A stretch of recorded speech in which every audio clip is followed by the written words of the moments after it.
السلام علیکم ورحمۃ اللہ وبرکاتہ۔ عزیز طالبات، ابھی ہم ابو داؤد شریف جلد ثانی سنن ابو داؤد کا سبق ہم شروع کر رہے ہیں۔ جی تو یہ سبق نمبر 14 ہے، سنن ابو داؤد جلد ثانی، صفحہ نمبر 394 تا 395۔ باب فی الصید مکمل ہم پڑھ چکے ہیں، مختصر تشریح اور وضاحت رہتی ہے، وہ پہلے ہم انشاءاللہ سماعت کریں گے، اور پھر اس کے بعد اگلا جو باب ہے اذا قطع من الصید قطعۃ، یہاں سے انشاءاللہ ہمارے سبق کا آغاز ہوگا۔ دعا ہے کہ اللہ تعالی ہمیں آپ صلی اللہ علیہ وسلم کی سچی محبت اور آپ صلی اللہ علیہ وسلم کے احادیث کو سیکھنے کا شوق اور جذبہ اور عمل کرنے کی اور دوسروں تک پہنچانے کی توفیق اور قبولیت آپ علیہ السلام اور صحابہ کرام اور صحابیات کی طرح نصیب فرمائے۔ کتاب سے سبق شروع کرتے ہیں جی۔ بسم اللہ الرحمن الرحیم، اللہم صلی وسلم وبارک علی سیدنا محمد کما تحب و ترضی، جزا اللہ عنا محمد ما هو اہلہ۔ کل ہمارا جو باب مکمل ہوا ہے، اس باب فی الصید، اس کا خلاصہ یہ ہے کہ کلب یعنی کتا، طیر یعنی کوئی پرندہ سدایا ہوا سکھایا ہوا، اور تیر جسے کمان کے ذریعے پھینکا جاتا ہے، ان کو چھوڑتے وقت بسم اللہ اللہ اکبر پڑھی جائے گی۔ تو اگر بسم اللہ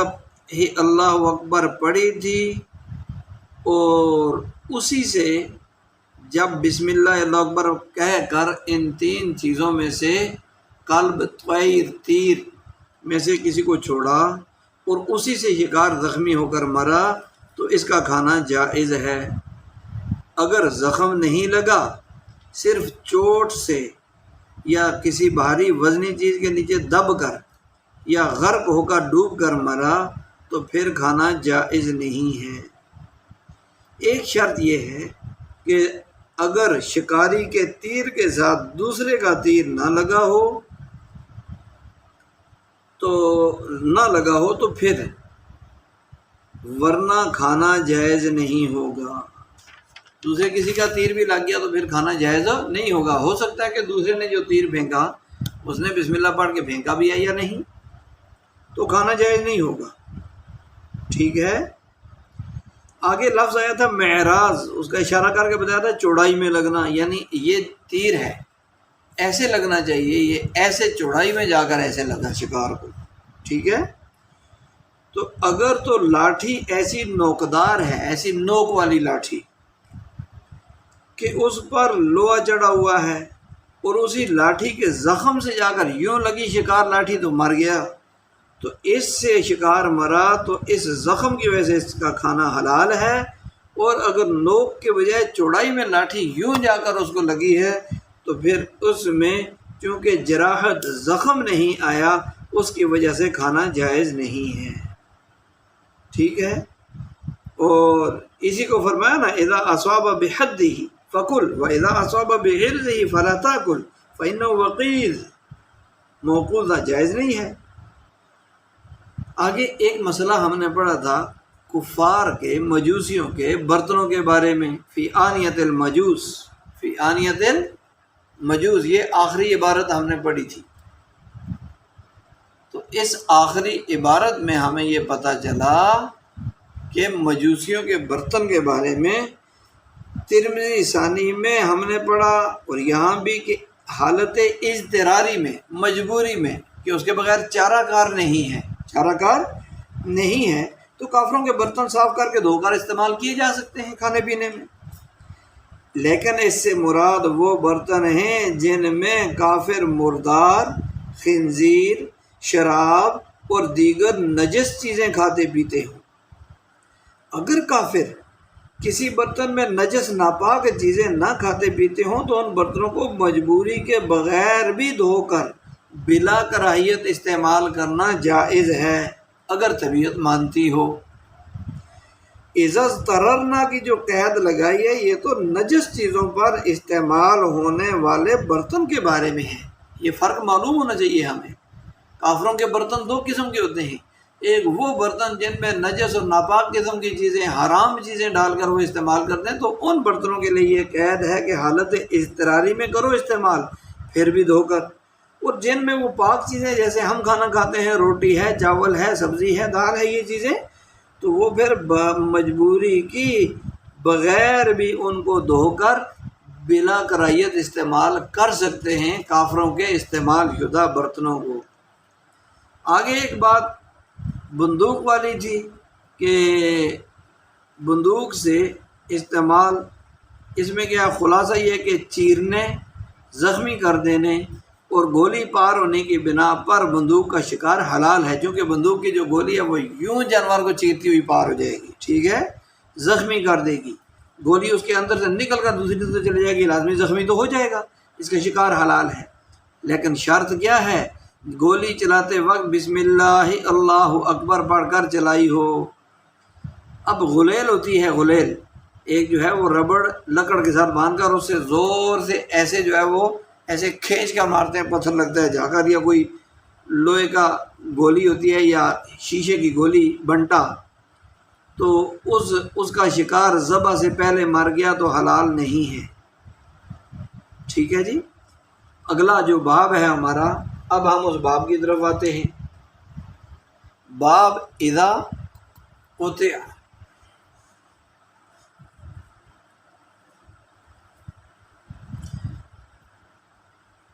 یہ باب ہے کہ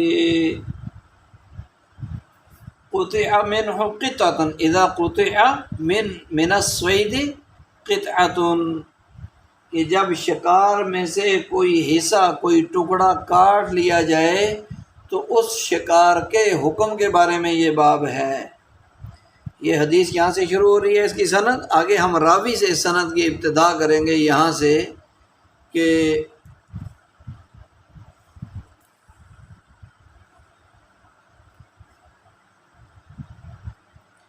عن ابی واقد رضی اللہ تعالی عنہ قال قال النبی صلی اللہ علیہ وسلم ما قطع من البہیمۃ وہی حیۃ فہی میتۃ، او کما قال صلی اللہ علیہ وسلم کہ ما قطع من البہیمہ، جانوروں میں سے وہ جانور جو کاٹ دیا جائے،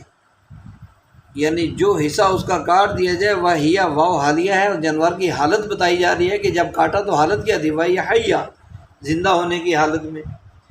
زندہ جانور کے بدن سے جو گوشت کا حصہ کاٹ دیا جائے، وہی میتۃ، تو وہ مردار ہے، وہ کاٹا ہوا حصہ کیا ہے؟ مردار ہے۔ اس میں یہ بتایا گیا کہ کسی حلال جانور کا کوئی عضو کٹ کر الگ ہو جائے یا کاٹ کر الگ کر دیا جائے تو اس کا حکم بتایا جا رہا ہے کہ وہ جواب کہ وہ مثل مردار کے ہے، یعنی اس کا کھانا حرام ہے۔ جانور ہے، کہیں لڑک گیا، کوئی ٹانگ کٹ گئی، کوئی اس کا جسم کا کوئی حصہ کٹ گیا، کاٹ کر الگ ہو گیا، یا کسی بندے نے خود کاٹ لیا، تو دونوں صورتوں میں چونکہ وہ مردار کی طرح ہے، اس کا کھانا حرام ہے۔ جیسے مردار کو کھانا حرام، ایسے ہی اس کو کھانا بھی حرام۔ اور صاحب در منظور نے یہ وضاحت بھی لکھی ہے کہ نور الایضاح جو فقہ کی کتاب ہے، اس میں جو عبارت نافع مشک کے متعلق ہے اسے اس روایت سے مستثنا سمجھا جائے۔ وہ جو ہرن کی ایک تھیلی ہوتی ہے، نافع کہتے ہیں، نافع مشک، مشک والی تھیلی، تو وہ ایک الگ چیز ہے، اس کا حکم الگ ہے کہ مشک کی طرح نافع مشک بھی پاک ہے، جیسے اس کے اندر سے مشک نکالیں گے وہ پاک، اس طرح وہ تھیلی بھی پاک، اس کا کھانا حلال۔ اور نور الایضاح کی عبارت کیا ہے؟ وَنَافِجَةُ الْمِسْكِ طَاهِرَةٌ كَالْمِسْكِ وَأَكْلُهُ حَلَالٌ۔ یہ تو حدیث آ گئی اس کے بارے میں۔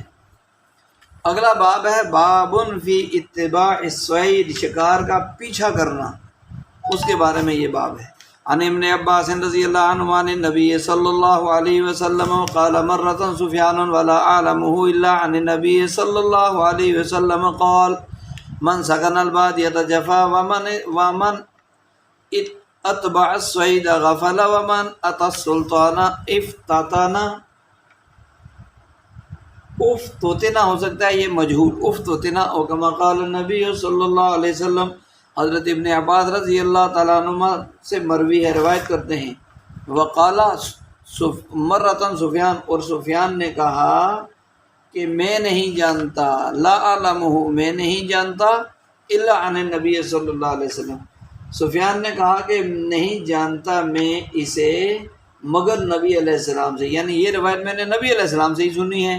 قال کہ آپ صلی اللہ علیہ وسلم نے فرمایا جو آدمی سکن البادیہ جفا، جو آدمی صحرا اور بیابان میں رہے گا، سکنا سکونت اختیار کرے گا، ٹھہرے گا، یعنی رہائش اس کی ہوگی، البادیہ جفا تو کس میں؟ صحرا اور بیابان میں، جنگل میں، ٹھیک ہے. وہ آدمی بیابان میں رہے گا، اس کا دل کیا ہوگا؟ جفا، اس کا دل سخت ہوگا، اس کا دل کیا ہوگا؟ سخت ہوگا. ومن اتبع الصید، اور جو آدمی شکار کا پیچھا کرے گا، شکار کا پیچھا کرے گا، غفلا وہ غافل ہو جائے گا. کس سے؟ غفلا کے نیچے عن الصلاۃ و ذکر اللہ وغیرہ، کہ وہ اللہ کی جو شکار کے پیچھے لگ گیا، یعنی اس کو شکار کا ایسا چسکا چڑھ گیا، شوق پیدا ہو گیا، جذبہ پیدا ہو گیا، اب وہ شکار کے پیچھے ہی لگا رہتا ہے، تو وہ اللہ کی یاد سے، اللہ کی نماز سے غافل ہو جائے گا. ومن اتی السلطان، اور جو بادشاہ کے پاس آنا جانا شروع کر دے گا، افتتنا وہ فتنوں میں پڑ جائے گا، وہ فتنوں میں پڑ جائے گا. تو یہ ممسکن البادیہ یقیناً یہی ہوتا ہے کہ علمی عملی ترقی وہ نہیں کر سکتے دیہات والے، علمی ماحول اور اداروں میں رہ کر ہوتی ہے، جو کہ ماحول وہاں تعلیم اور تربیت کا ملتا نہیں دیہات کے رہنے والوں کو. اس وجہ سے کیا ہوتا ہے کہ وہ جاہل رہ جاتے ہیں. یعنی بعض دیہات والوں میں ایسے ہوتے ہیں تو پھر ان کے دل سخت ہوتے ہیں، اور بعض دیہات والوں میں جو کاملین سنتے یا ملتے ہیں تو یہ وہی ہوتے ہیں جو اہل علم اور اہل علم سے ان کی صحبت میں رہ کر فیض یافتہ ہو چکے ہوتے ہیں، ورنہ دیہات میں کچھ نہیں ملتا. لیکن علمی عملی فلاحی سماجی کام وہی ہو پاتے ہیں جہاں پر ان کاموں کا ماحول اور موقع ہو. تو لہٰذا دیہاتی آدمی جو ہے وہ صفات ان سے دور رہتا ہے. دیہاتی پناہ اس کے اندر برقرار رکھنے کی وجہ سے وہ جو ہے وہ اپنی اصلیت کو بھولنے میں دیر نہیں کرتا، لیکن اس کی طبیعت اور مزاج میں سختی رہتی ہے. ٹھیک ہے، آگے اگلی حدیث. اور اس کے ساتھ دوسری جو چیز ہے، وہ دوسری چیز کیا بتائی؟ جو شکار کا پیچھا کرے گا، یعنی شکار کا ایسا اس کو نشہ لگ جائے گا، عادت بن جائے گی کہ وہ ہر وقت شکار کی فکر میں رہے گا، تلاش کرنا، مارنا، شکار کرنا، تو وہ اللہ کی یاد سے غافل رہے گا، اور اللہ کی کتاب سے، اور اللہ کے ذکر سے، اور سب سے بڑی بات وہ نماز سے بھی غافل ہو جائے گا. اور جو بادشاہوں کے ہاں، بادشاہ لوگ جو کہ یہ دنیا دار لوگ ہوتے ہیں، ان کے ہاں دنیا کی محبت ہوتی ہے، اور فتنوں کے ذریعے اندیشے، اور مال جو ہے، مال کی محبت، دنیا کی محبت، وہ فتنوں کا گڑھ ہے. تو لہذا کیا ہو جائے گا کہ جو ان کے ہاں آنا جانا رکھے گا وہ فتنوں میں پڑ جائے گا. اگلی حدیث عن ابی ثعلبۃ الخشنی رضی اللہ عنہ عن نبی صلی اللہ علیہ وسلم قال اذا رميت الصيد فادركته بعد 3 ليال وسهمك فيه فقل ما لم ينتني آخر کتاب الذخائر، وكما قال صلی اللہ علیہ وسلم. آخر میں یہ فرمایا کہ حضرت ابو ثعلبہ خشنی رضی اللہ عنہ سے مروی ہے، انہوں نے نبی علیہ السلام سے روایت کیا، آپ علیہ السلام نے فرمایا کہ اذا رمیت الصید، جب تو نے تیر پھینکا کسی شکار کو، فادرکتہ، پھر تو نے اس جانور کو، شکار کو پا لیا 3 راتوں کے بعد، یعنی مردہ حالت میں پا لیا، وسہمک فیہ، اور اس تیرا جو تیر ہے وہ اس کے اندر موجود ہے، فقل ما لم ینتنی، تو اس شکار میں سے کھا لے جب تک کہ وہ بدبودار نہیں ہوتا، اس سے اس کے اندر بدبو پیدا نہیں ہوتی. ٹھیک ہے، اس لیے کہ شکار کا جو ہے وہ بدبودار نہیں ہے اور تیرا تیر موجود ہے، اس نے اس کو زخمی کر کے اس کا خون نکالا اور وہ زندہ ہے، تو یہ کل والی حدیث میں یہ بات آئی تھی، کیونکہ 3 دن جب جو ہے وہ تب ہی رہ سکتا ہے بدبودار ہونے کے بغیر، بدبو نہ آئے، کہ جب سردیوں کے دن ہو، تو پھر جو ہے وہ 3 زندہ رکھا اور کھایا جا سکتا ہے۔ ٹھیک ہے، اگلی جو کتاب ہے ہماری کتاب شروع ہوئی ہے اولو کتاب الوصایا۔ اس کا پہلا باب ہے ما جاء فیما یأمر بہ من الوصیہ، عن عبداللہ یعنی ابن عمر رضی اللہ تعالی عنہما عن رسول اللہ صلی اللہ علیہ وسلم قال ما حق امرئ مسلم له شیء یوصى فیہ یبیت لیلتین الا ووصیۃ مکتوبۃ عنده او کما قال صلی اللہ علیہ وسلم۔ جی، حضرت عبداللہ بن عمر رضی اللہ تعالیٰ عنہ سے روایت ہے، وہ رسول پاک علیہ السلام سے نقل کرتے ہیں، آپ علیہ السلام نے فرمایا ما حق امرئ مسلم، کسی مسلمان آدمی کا حق نہیں، یعنی اس کے لیے مناسب نہیں ہے، لہو شیء یوصى فیہ، جس کے پاس کوئی قابل وصیت چیز ہو، لہو اس کے پاس کوئی چیز ہو، یوصى فیہ جس میں وصیت کرنا ضروری ہو، یبیت لیلتین، تو اس کے لیے مناسب نہیں ہے کہ وہ 2 راتیں ایسی گزارے کہ وصیت اس کے پاس کیا ہو، لکھی ہوئی نہ ہو، یعنی مناسب نہیں ہے۔ ایک مسلمان اس کے پاس کوئی ایسی چیز جس کی وصیت کرنا ضروری، وہ 2 راتیں بھی وصیت کے بغیر نہ گزارے، یعنی اس کے بارے میں وصیت لکھ کر رکھے۔ اسی باب سے متعلق اگلی حدیث عائشہ رضی اللہ عنہ قالت ما ترک رسول اللہ صلی اللہ علیہ وسلم دینارا ولا درہما ولا بعیرا ولا شاة ولا اوصى بشیء او کما قالت رضی اللہ تعالی عنہ، کہ حضرت ام المؤمنین عائشہ صدیقہ رضی اللہ عنہ سے روایت وہ فرماتی ہیں کہ رسول پاک صلی اللہ علیہ وسلم نے دینار اور نہ کوئی دینار چھوڑا، اور نہ درہم، اور نہ اونٹ، اور نہ کوئی بکری، ولا اوصى بشیء، اور نہ ہی کوئی وصیت فرمائی کسی چیز کے بارے میں، مال میں سے، بشیء سے مراد بشیء من المال۔ یہ ہمارا وصیت کا ایک بڑا قیمتی باب شروع ہو رہا ہے، اس کی 2 احادیث ہم نے پڑھی ہے۔ تو کتاب الوصایا کے اندر وصیتن کی جمع وصایا ہے، جیسے ہدیتن کی جمع ہدایہ۔ وصی الشیء بآخر سے مشتق ہے، اس کا لفظی معنی تو ہے ملانا، وصیت کا لفظی معنی کیا ہے؟ ملانا۔ اصطلاحی معنی ہوا تملیک و مضاف الی ما بعد المیت، کہ وہ ملکیت جو میت کی موت کے بعد کی مدت کی طرف منسوب ہو، اس کو کہتے ہیں وصیت، اصطلاحی معنی۔ اور دوسرا یہ ہوا عہد خاص مضاف الی ما بعد الموت، کہ وہ خصوصی تاکید کیا ہوا معاہدہ جو موت کے بعد کی مدت کی طرف منسوب ہو۔ اس وصیت کو وصیت کیوں کہتے ہیں؟ اس کی وجہ تسمیہ کیا ہے؟ وصیت نام رکھنے کی وجہ یہ ہے کہ وصیت کرنے والے نے اپنی زندگی کے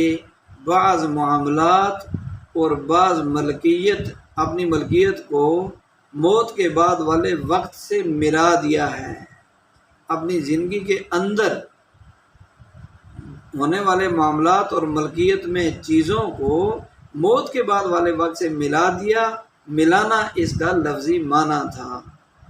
اب وصیت کی اقسام اور حکم بھی ہمیں یاد رکھنا اور سمجھنا ہوگا۔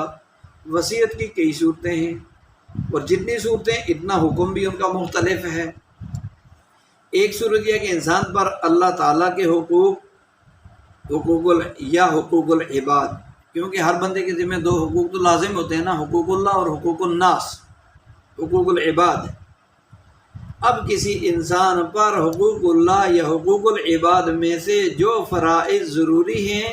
زندگی میں ادا نہیں کر سکا، تو ان حقوق واجبہ و فرض حقوق کی وصیت کرنا واجب ہے۔ مثلا نمازیں قضا ہیں، یہ اللہ کے حقوق میں سے ہیں، روزے قضا ہیں اس کے ذمے، زکوٰۃ اللہ کا حق ہے وہ نہیں دی، قضا باقی ہے، یہ اب ضروری ہے، واجب ہے کہ یہ مرنے سے پہلے وصیت کر کے جائے، بھائی میرے ذمہ اتنے روزے ہیں، اتنی نمازیں ہیں، اتنی زکوٰۃ ہے، یہ میرے مال میں سے ان کا فدیہ ادا کرنا ہے۔ حقوق العباد میں سے جیسے کسی کا قرض دینا ہے، کسی کی امانت اس کے پاس رکھی ہوئی ہے، یا کاروباری معاملات کسی کے ساتھ چل رہے تھے، لین دین کا معاملہ، تو اس کے لیے بھی واجب ہے کہ یہ مرنے سے پہلے لکھ کر اپنے پاس رکھے کہ میں نے فلاں آدمی کو اتنا قرضہ دینا ہے، میرے مال میں سے ادا کیا جاوے، میں نے فلاں آدمی کی امانت فلاں جگہ رکھی ہوئی ہے، میرے مرنے کے بعد یہ امانت اس کو دی جاوے، یا میری امانت فلاں کے پاس ہے، اس کو لا کر مال میراث میں شامل کیا جاوے۔ ایسے ہی میرا فلاں کے ساتھ فلاں معاملے میں کاروبار ہے، اس کی یہ ہم نے آپس میں معاہدہ کیا ہے، یہ معاہدہ پڑھ لو اور اس کے ساتھ یہ معاملہ ٹھیک کرو۔ نمبر 2، اگر کسی قسم کا کوئی حق کسی ایک فرد واحد یا کئی افراد کا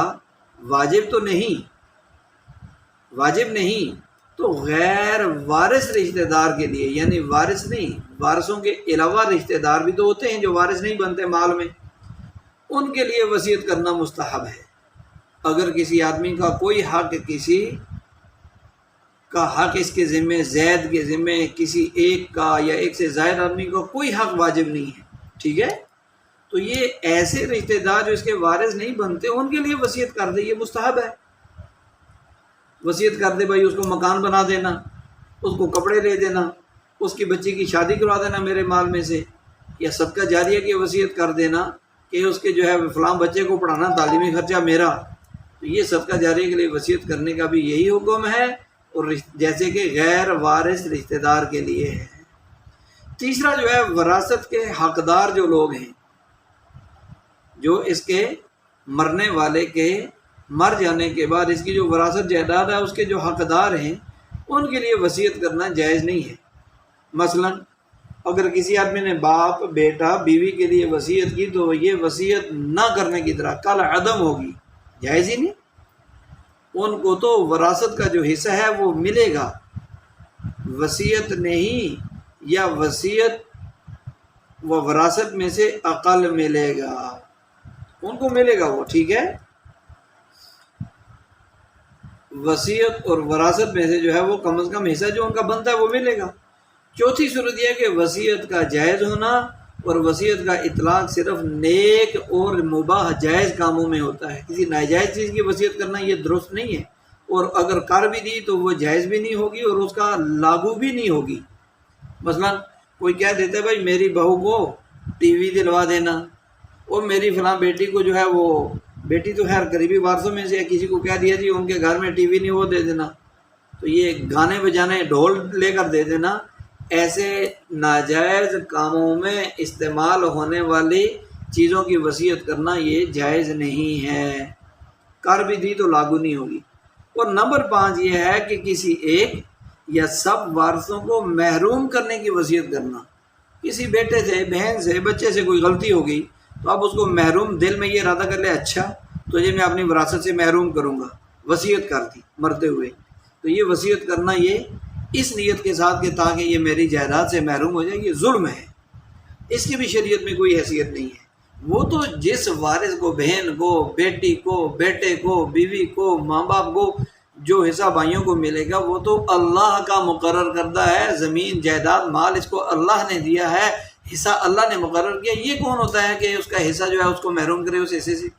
اللہ کا حق ہے، اللہ نے خود دلوایا ہے، وہ ان کو ملے گا، لہٰذا اس وصیت کی بھی کوئی حیثیت نہیں ہے۔ یہ کہہ دے کہ جی میرا سارا مال فلاں مدرسے کو دے دینا، فلاں مسجد میں لگا دو میرا مال، نیت دل میں کیا کہ میرے وارث تاکہ میرے مال سے نفع نہ اٹھا سکے، محروم رہیں، تو یہ ثواب نہیں، یہ نہ سمجھے کہ مسجد کے لیے میں نے وصیت کر دی ثواب ملے گا، نہیں نہیں، یہ عذاب ہے۔ ہاں، وارثوں کے حقوق کا تحفظ کرتے ہوئے اپنی آخرت کے لیے وصیت کرنا پھر مباح بھی ہے، مفید بھی ہے، فائدہ مند بھی ہے۔ اب وصیت کی مقدار کیا ہو، اس کے بارے میں